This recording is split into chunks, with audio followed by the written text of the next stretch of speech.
Why are you friends with France? This is what I asked a Vietnamese man as he told me about the horrific experiences of French colonialism. You know what he said? Because Vietnam tries to be friends with everyone.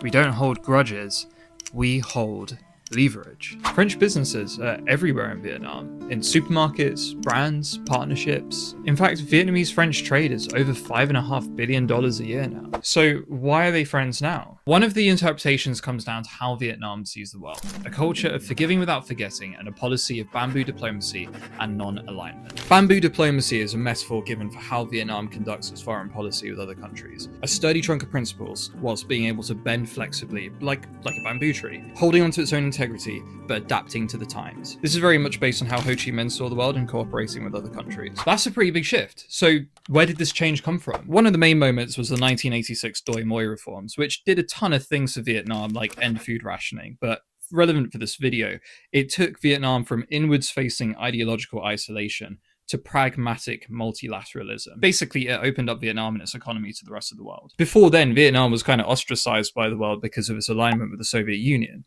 But this move was really forwards thinking because just a couple years later, the Berlin Wall falls, the Cold War ends, and there's no more communist group of friends to rely on. That takes us to the second factor, strategic non-alignment. It's a bit more distantly related, but in 1998, Vietnam created a defense white paper that we can call the three no's. No military alliances, no aligning with one country against another, and no foreign military bases on Vietnamese soil. Cool, but why does that matter for French products on the shelves? Because non-alignment since has developed into this ginormous balancing act so that Vietnam never gets too into the court of any one of the global powers. It has over 30 strategic partnerships with other countries. The yellow here are the top level of partnership. A whopping 9 of the countries that it has top level partnerships with, it has been at war with in the last 90 years. France is one of them. It sure takes a lot of grit to be able to do that. Forgiving without forgetting, right? By being friends with many countries, even ones that were sworn enemies, Vietnam is hedging its bets so that it never gets seen as the enemy ever again. If you look back at some of the videos I made about the difficult colonial history of Vietnam,